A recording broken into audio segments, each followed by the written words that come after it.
وأشهد أن محمدًا عبده ورسوله من اعتصم بسنته هدي إلى العروة الوثقى صلى الله وسلم وبارك عليه وعلى آله وصحابته أهل الخشية والتقى.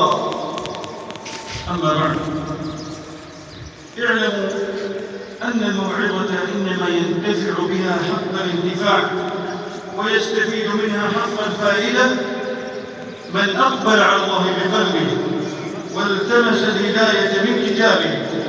قال سبحانه: فذكر بالقرآن من يخاف وعيد، وهي غاية كل عالم ومرام كل مصلح.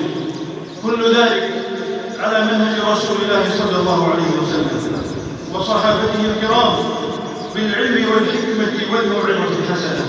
قل هذه سبيلي أدعو إلى الله على بصيرة أنا ومن اتبعني وسبحان الله وما أنا من المشركين. مع التخفيف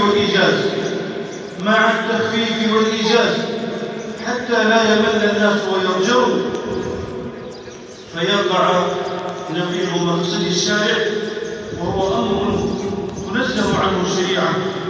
فعن عبد الله بن مسعود رضي الله عنه قال: كان النبي صلى الله عليه وسلم يتخولنا بالموعظة في الأيام كراهة السآمة علينا. متفق عليه.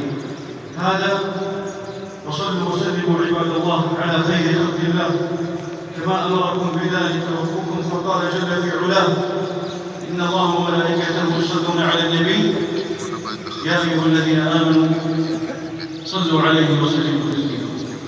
اللهم صل وسلم وزد وبارك وانعم على عبدك ورسولك نبينا محمد، وارض اللهم عن الصحابة أجمعين وعن التابعين ومن تبعهم بإحسان إلى يوم الدين. اللهم فرج هم المهمومين. آمين. اللهم فرج هم المهمومين من المسلمين. آمين. ونفس كرب المكروبين. آمين. واقض الدين عن المدينين واشف مرضانا ومرضى المسلمين. آمين. اللهم آمنا في أوطاننا وأصلح أئمتنا وولاة أمورنا. آمين. وأيد بالحق والتوفيق والتسديد إمامنا وولي أمرنا آمين. خادم الحرمين الشريفين. آمين. اللهم أطل عمرهم في صحة وعافية. آمين. ونعمة سابغة ضافية. آمين. اللهم وفقه وولي عهده الأمين آمين.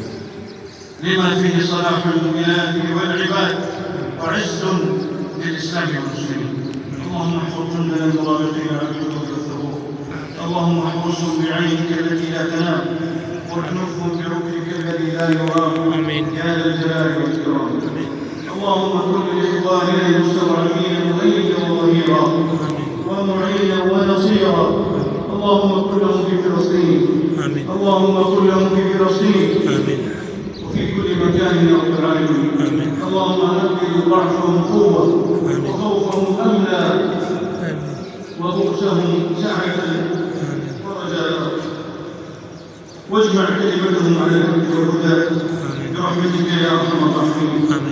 اللهم من أرادنا وأراد بلادنا بلاد الحرمين الشريفين وسائر بلاد المسلمين بسوء فأشغله بنفسه واجعل كيده في نهره واجعل تدبيره في تدبيره يا قوي يا عليم. اللهم اجعل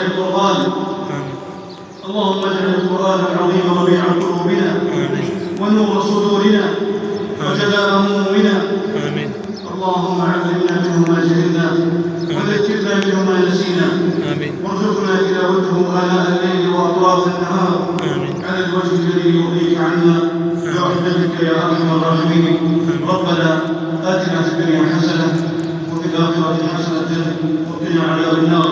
سبحان ربك رب العزة عما يصفون